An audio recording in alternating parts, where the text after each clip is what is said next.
Bubble Talk, episode 43. I am Toni Rodriguez. I'm going to be your host for this evening. Welcome, welcome, welcome. Do we have an amazing show for you tonight? As you can see, I have Mr. Hector Villareal. Tell me how to spell your name in Spanish. Villareal or Villareal? I was going to say it in English, Villareal. Oh, do I seriously still have rubber bands? Yes, I do. Sorry. Villareal. Villareal. That's close enough. Yes, and he is the owner of Lucho, the amazing men's clothing store here in Uptown Park. But before we get to the whole nitty gritty and this amazing selection of women's shoes behind us, I need to thank my sponsors, Northside Imports, Northside Maserati, Bella Soleil Tanning, Atelier Isabel Rose, who did my hair today, Teresita, who did my hair and makeup. Thank you. And thank you, Houston Traffic, for stressing me out as usual. But I love being a Houstonian and I love Houston. Welcome, Hector, to the show. Thank you so much. It's so amazing. I can remember about a year ago, a little bit less than a year ago, when I first saw that, and I thought, wow, that is so cool. And then here we are, I'm on the show. Yes, almost a year, you guys. I was having a pre-show chat. I started this amazing journey on social media a year ago. And Bubble Talk was created because I have three passions. Everybody who knows me knows I love fitness, fashion, and living a healthy lifestyle. And here I am with a platform to bring you amazing guests. If you live in the Woodlands and you don't like doing the drive, I'm about to show you something that you might want to come drive to Houston for, especially all my lady friends out there. So tell me how you came to be. We were talking about this earlier in our pre-show chat. How did you become part of Lucho? Well, Lucho was founded 30 years ago. This is our 30th anniversary by a gentleman by the name of Lucho or Luis Flores. And in Latin America, if your name is Luis, your nickname is Lucho. So he founded in 1989 and he gave it the name Lucho because everybody knew him as Lucho. And he started with menswear, men's clothing, designing and making the clothing under his own brand, under his name.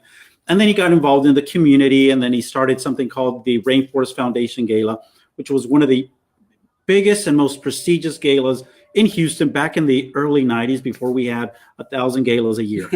And which is still great, but it was a different situation back then.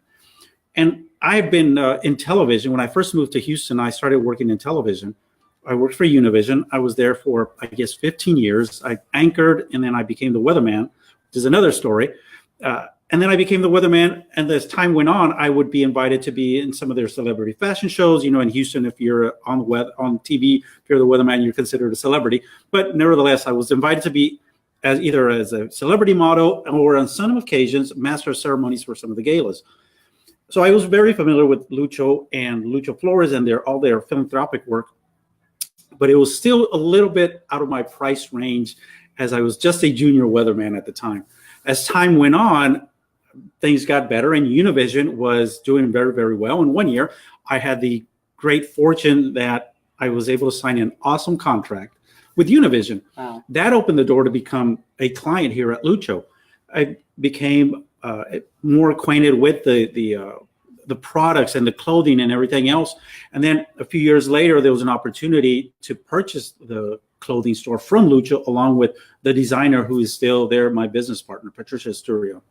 Patty. Yeah, she's Patty. Back there, by the way. She's videotaping us, and we're going to try to get her on here in a second. But this is how not strange, but how beautiful life can be. You know, beautiful because people enter in and out of your lives at times that you're not even sure why they're there. True. Or what perspective they're bringing to your life, right? Well, I was very young. I was working for Alan Gale Clark, doing choreography for the Miss Texas USA. My sister was competing. She won as Miss Harris County and went on to win Miss Houston. And part of her prize package was to model in this amazing gala in 2003 that Hector is talking about. And I got to personally work under Lucho. I was one of his dressers, and I got to meet Patty, and I'm not sure she remembers me, but I did become really involved with him that year in the planning and helping of the models backstage, and got to meet amazing people. I met Steven Seagal. I met Paul Mitchell. It was an incredible gala. And what I remember so much about him was his philanthropic spirit and his love for people and his love for the cause.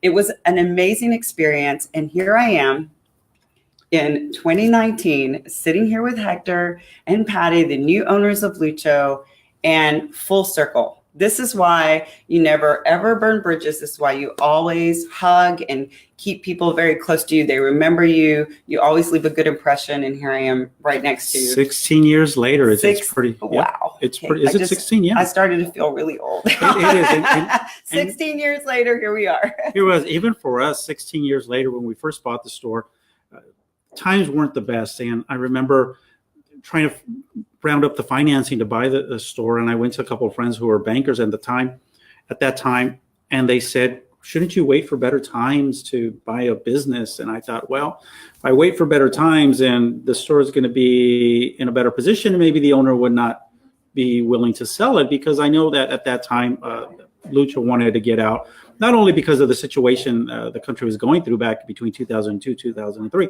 but also he had been in it for so long. Oh, yeah. So I thought, you know what, maybe it's better to not know everything and just go full head first into it. And I ended up, like many businesses, either taking on debt, credit cards, and scooped up all the money. Where even looking back at it now, I just think like, wow, just in a couple of weeks, we were able to gather all this money and bought the store outright. And then it's been a journey ever since. I mean, what a beautiful story, though. He left such an incredible legacy, and then you took it, and Patty took it, and your business partner, and you made it your own.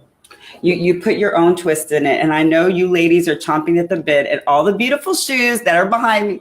Trust me, girls, trust me. After the show, I'm going to be shopping. But before I say that, how did it feel through the hard times and the good times? How did it feel to have your own business? Because I have a lot of future entrepreneurs and entrepreneurs out there. How did it feel to have your own stake in it? Like what was it that pushed you through those hard times? What got you through all that? First of all, I've been in television for many, many years. So it was a very comfortable and very secure feeling of security, having a paycheck and having something as large as Univision behind you. And then one day I realized that I needed to dedicate more time, because I was still working in television and had the business going at the same time. Then I came to a point where I realized I had to spend more time here. And I remember that day I came here, and I resigned from Univision, from television, and I came here and I thought to myself, wow, there's no paycheck. I wake up unemployed every day, basically, because I have to make sales, and we have to continue that. So not only that, but now I was dealing with employees. So we had employees, and I started dealing with employees, and that was a big wake-up call, because now I'm dealing with personalities.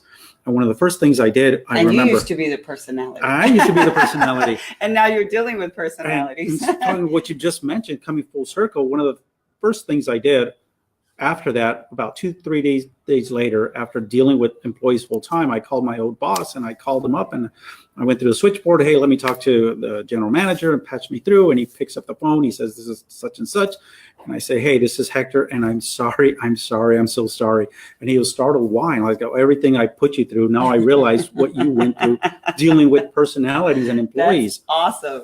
So that was one of the first realizations. And then it was scary, because you have to wait for the door to open and have people coming in. And it was something new for me. But over time, we learned to implement our marketing programs, and customer service is number one priority. There's no room for error.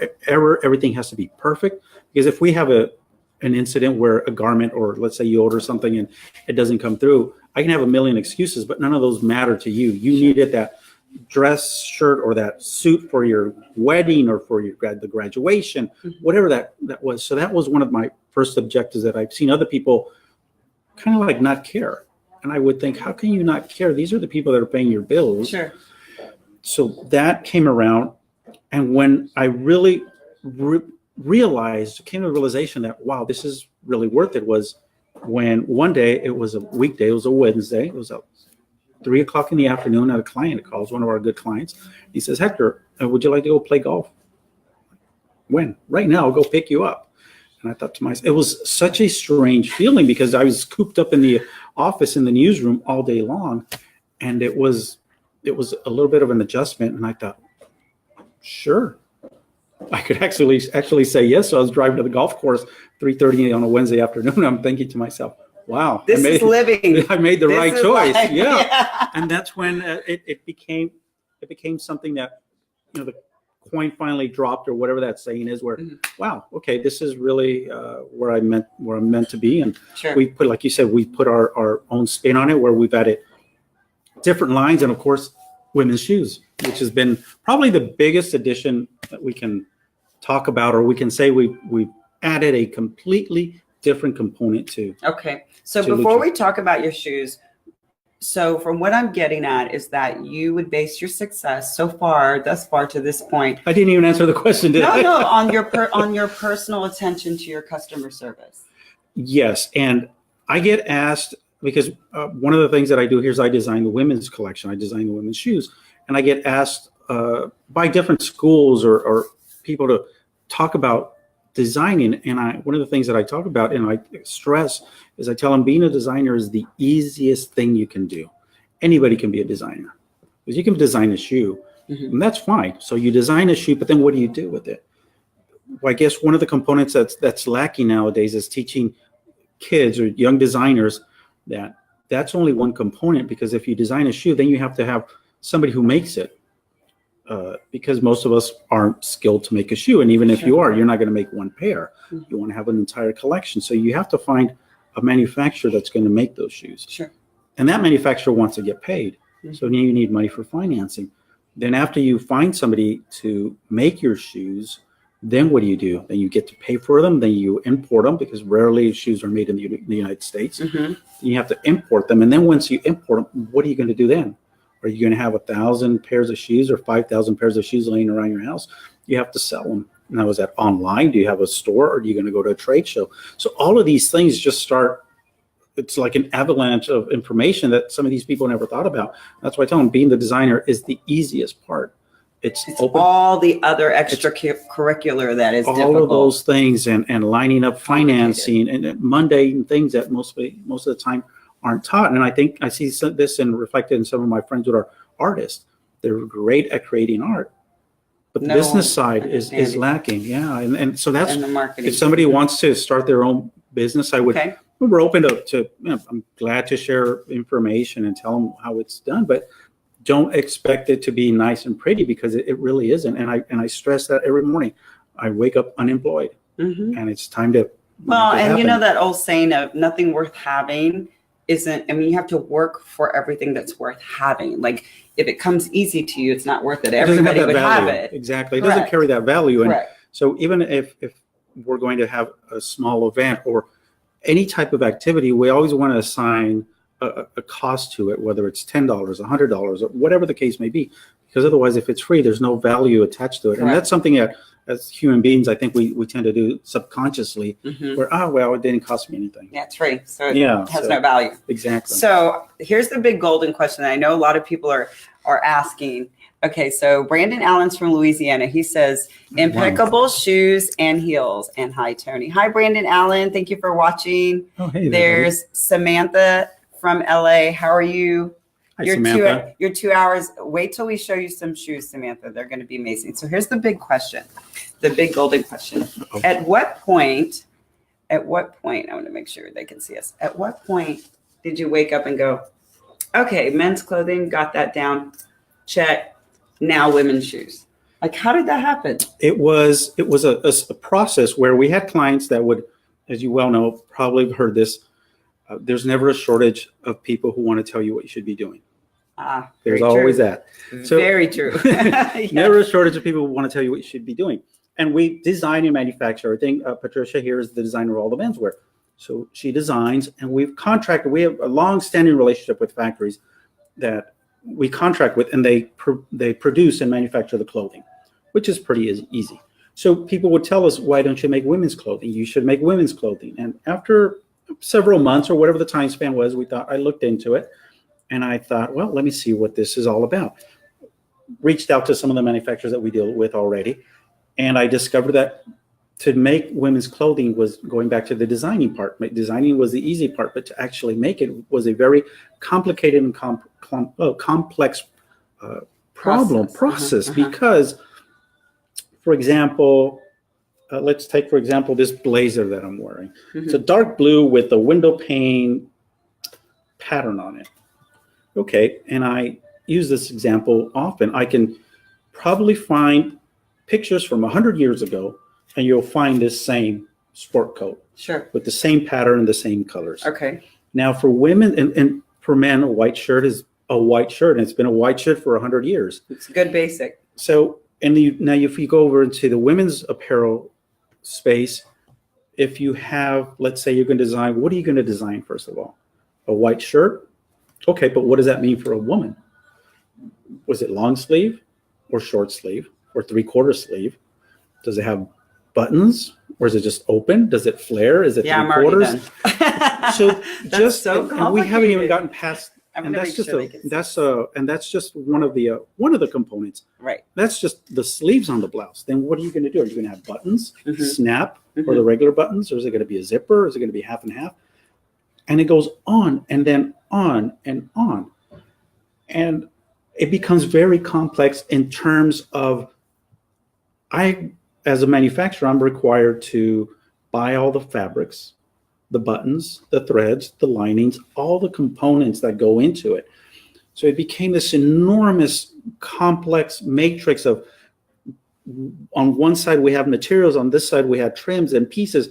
It was just overwhelming. So we thought To make one shirt. and we haven't even gotten out of the shirt yet. Oh, wow. So then we thought, well, that's too complicated. What else is there? And we came to the realization that women just love shoes. Oh, It's- yes, we do, it's- ladies. Let's be real. The We reasons are love debatable. The shoes. facts are not. Women love shoes. And for Yes. the most part, women shop for clothing, but the shoes call you. And from experience and hearing a woman would buy a pair of shoes and then build a wardrobe or an outfit around it. So one of the things that I want to do, I have a background in engineering. I studied engineering, and I remember very little from that. But one of the things I do remember, and this is one of my favorite classes, was load, weight, and load-bearing distribution. So hearing from Patricia and from other ladies about, first of all, they couldn't find a comfortable shoe that was also beautiful, sexy, that you couldn't find those two, or Yes, very 'cause rarely. I will wear my feet out showing off a pretty shoe. Exactly. Yeah. So and I thought, that sounds like a load-bearing distribution issue. Mhm. And the other one was that if you had a pair of shoes that you actually like, chances are you're going to wear them to death. And you're going to wear them until they die. And then you'll go back to the store and try to find them again. Yes. And they're not there anymore. Yes. Well, that sounds like a scalability and production issue. So what we did is designed, I'll just take any shoe Yes, here. please. Let's start to show shoes. Okay, so I just took this shoe. And if you take this shoe or any other Oh shoe, my- if you I take love this it. shoe, any other shoe that you have here, and take off all of the fabric, all the finish, whatever, whether it's leather or silk or anything, just take all off and you're left with a blank, what I call a blank. Mhm. In the industry, it's a different name, but I just call it a blank for simplicity. So what I designed was, at the beginning, 15 different blanks with different dimensions. Some have the heel part a little bit narrow, a little bit wider, thinner, wider on each part because each woman's foot is different. Mhm. So the idea behind that is that one of them, two of them, or maybe 3 or 4 of these blanks will fit your foot. Sure. And then the third part is I didn't want to be reinventing the wheel every single season. Oh my God, what are we going to do this time? So I thought, I'm going to design the blanks, Mhm. and then I'm going to build on that every single So time over again. You built your foundation. Yes. And from there, So your if this is- creativity kicks in. Yeah. So if this is the shoe that fits your foot, the way your foot is structured, Mhm.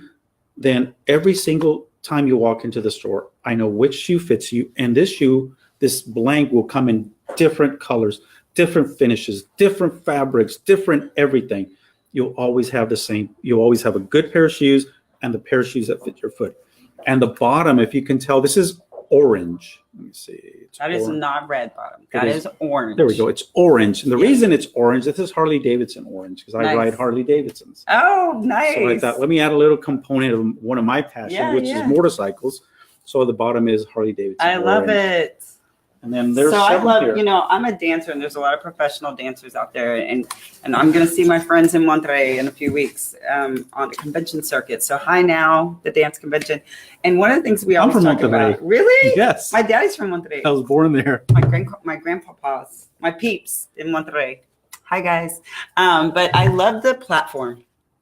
because for dancers who, and I was trained classically here, you know, for us to put our weight on the ball of our foot, and I guess we could talk about this off the air, but it's really important for us to have shoes that, one, fit our feet, but take care of our feet for the longevity of our careers, because a lot of people don't make their money off their feet like professional dancers do. And then if we continue to go on to teach and be on convention circuits, and I'm a runner, so we do a lot of destroying the feet, right? So when we go out in the evening time, or we're in our casual attire, I still like to wear a heel, but I don't want the discomfort of wearing, you know, the pressure. So I love this idea. This shoe is beautiful of the platform. So let's show us some different varieties so people can get to know. These shoes, this shoe and this shoe. Now this shoe is, if you can tell, it's kind of like an ivory. It's not white. It's an ivory color, peep toe. And what we've incorporated, now I've left out one part of this. Okay. So every shoe has, you can divide into 3 components. Where your heel rests in here, you can't see it through the camera, but there's a dimple in here.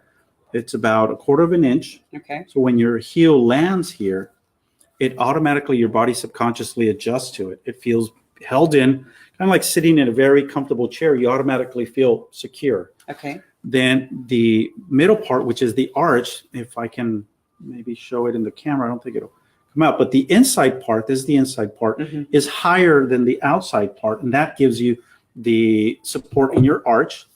And then the last part is called the toe box. Now this is where a lot of the pressure is put on shoes that aren't adequately designed, and what gives you at the end of the night, if you're out in an event, your calves are aching, your thighs are aching, everything is aching, your toes are aching, and that's because a lot of the weight is being put on your toes, on the ball of your foot, and your body, without you realizing, is having to compensate and use all the different muscles to keep that balance and keep you in a proper position.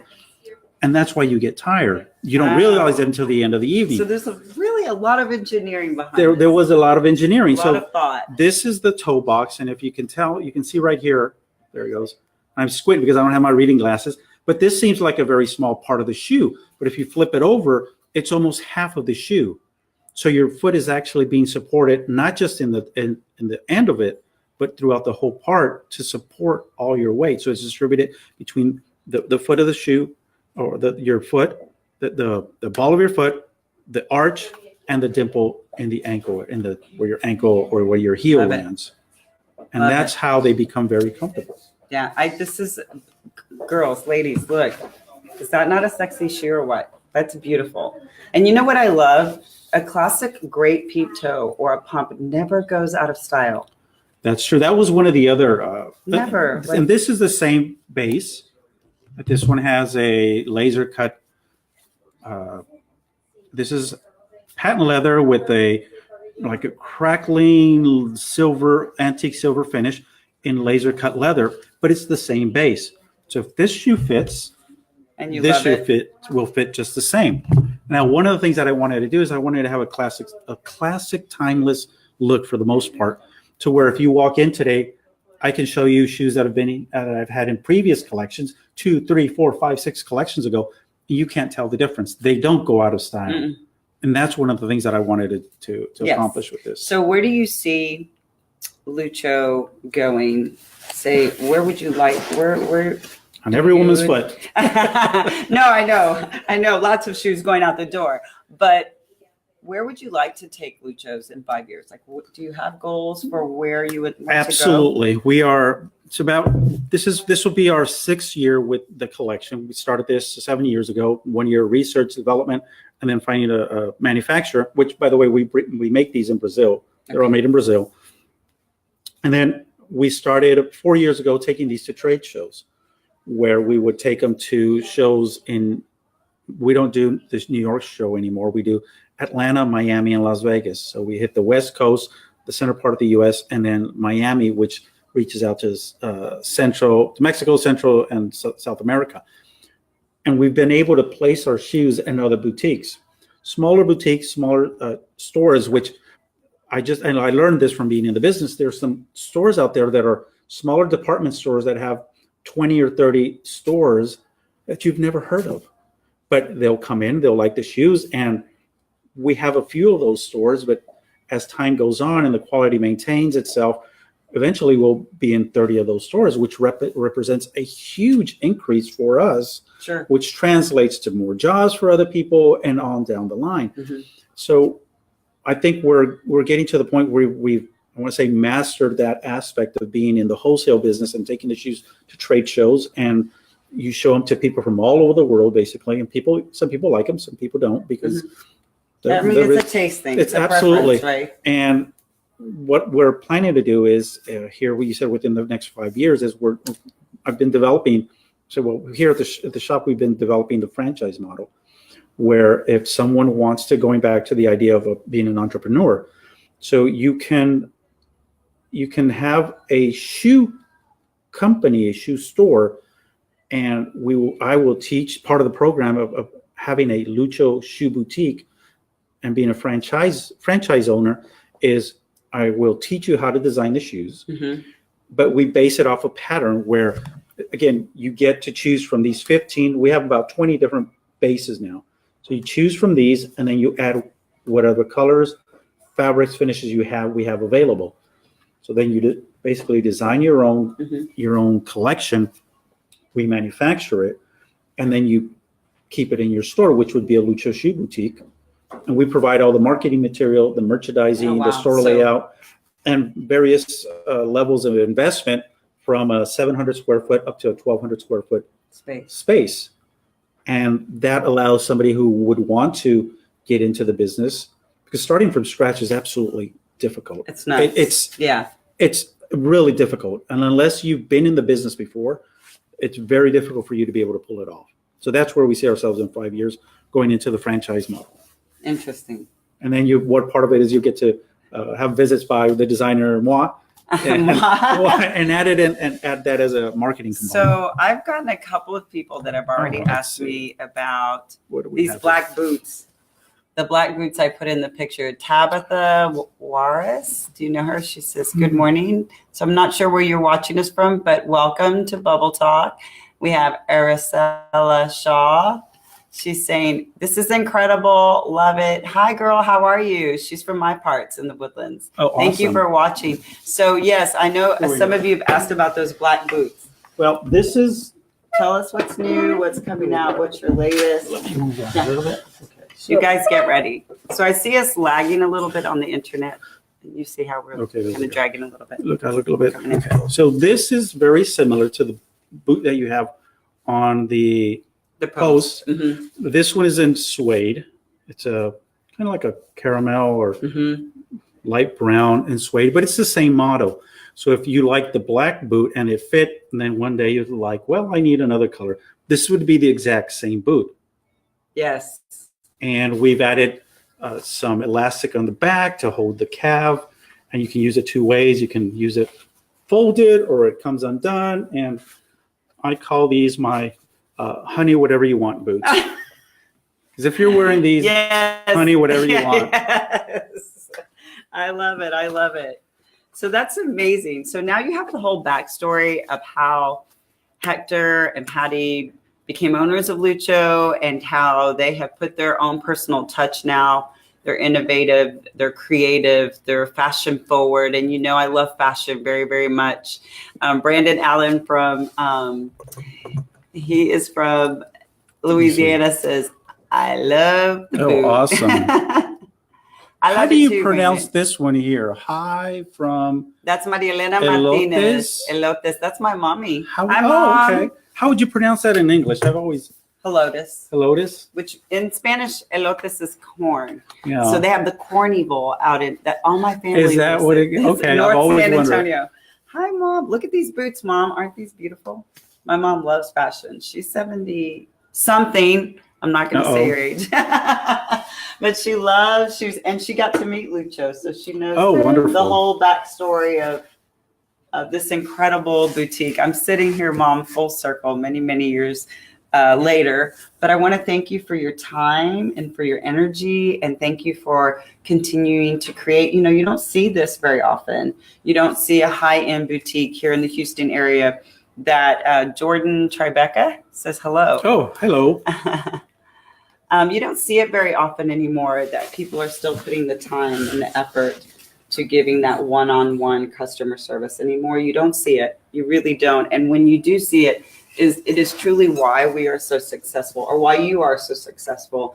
And I feel that, shows like Bubble Talk, interview shows that get to know people and find out the backstory. And when people find out, where you've come from and where you're going, and that you're so dedicated to your field, that it helps your business grow because people find you relatable. And then they were like, I was watching Bubble Talk and I found out about this boutique called Lucho's. And if you're in the Woodlands, I am going to seriously tell you, ladies, before you buy another pair of shoes, get over to Lucho's in Uptown Park. You will love these shoes. And I'm telling you right now, I've been in this dance industry for years, beauty pageant industry for years, fashion industry for years. And there's some amazing, amazing shoes behind me. I'm going to encourage you guys to take a trip to Houston, Texas. If you haven't been in this area, it's right across from the Galleria. Have a nice lunch, a nice ladies' day, and come check out Lucho. Ask for Hector or Patty, and I'm sure they will be very accommodating. I want to thank everyone for coming, but especially for you, Hector. Thank you. Thank I know you so you're much. so busy, and I appreciate taking the time out of your busy schedule to meet it's my with me pleasure. today. This is an absolute treat for us. Okay, so you guys listen. Where can they find you? Like on social media? What are your Well, one of the platforms? things that I'll do, I wanted to mention that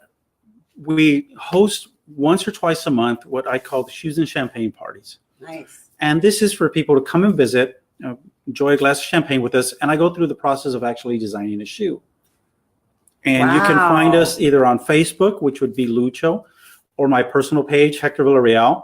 And we're also on Instagram under Lucho Shoes. Send us your email, because we do it by email. We don't do the Facebook invitation. So whoever's on there, we send it out, and the first 20 people to respond get invited to that occasion. And we limit it to anywhere between 10 to 15, because after that, it just becomes it becomes a big party after that. And there are times for the big parties, but these are opportunities that we take to show people what the process of designing is, and get to know the brand, get to know who we are. And that's all it really is. And for us, the value is getting to meet people that we otherwise would never have had an opportunity to meet. That's amazing. So send your email, ladies. Shoes and Champagne. You cannot go wrong. And another thing I want to mention before we say goodbye, they are still very much involved in the community. He was telling me just recently that he did the Heart Ball and that you designed a special shoe. So there's still a philanthropic spirit behind Lucho. Yes. So tell us about that. So we've been today. Most of the today was spent sending out donation forms. We get asked by different charities. Every charity in town that you can imagine asks us for a donation, and we gladly do it. And for the American Heart Association in particular, I wanted to do something different, and I took advantage of first of all the heart. They have several campaigns that do really amazing outreach, and it just so happens that I'm going to reach here. I'm going to reach over here. That some time ago we designed this shoe, and it was a coincidence that we put a red heart on there. So I thought, let's create a shoe. So we created an entire collection based on red shoes, and one of the signature shoes are going to have a little heart on it, and that's going to be the official shoe of the American Heart Association. And we're going to give part of the proceeds to the American Heart Association from the sale of these shoes. Once they come out, they should be coming out, I believe, in May. And we're going to have everything from flats to boots. Guys, seriously, I'm right now in love with this shoe. It's I think there's another beautiful. one back here. Beautiful. Yeah, here's the other one. So same shoe. This one is in Yeah, seriously. light It's too beige. much. I love them both. I'm going to put them up here so people can see these shoes. Incredible, incredible. Wow. And so not only does he design shoes, there's, like I said, a philanthropic spirit behind helping Houston and the community, Houston Heart Association.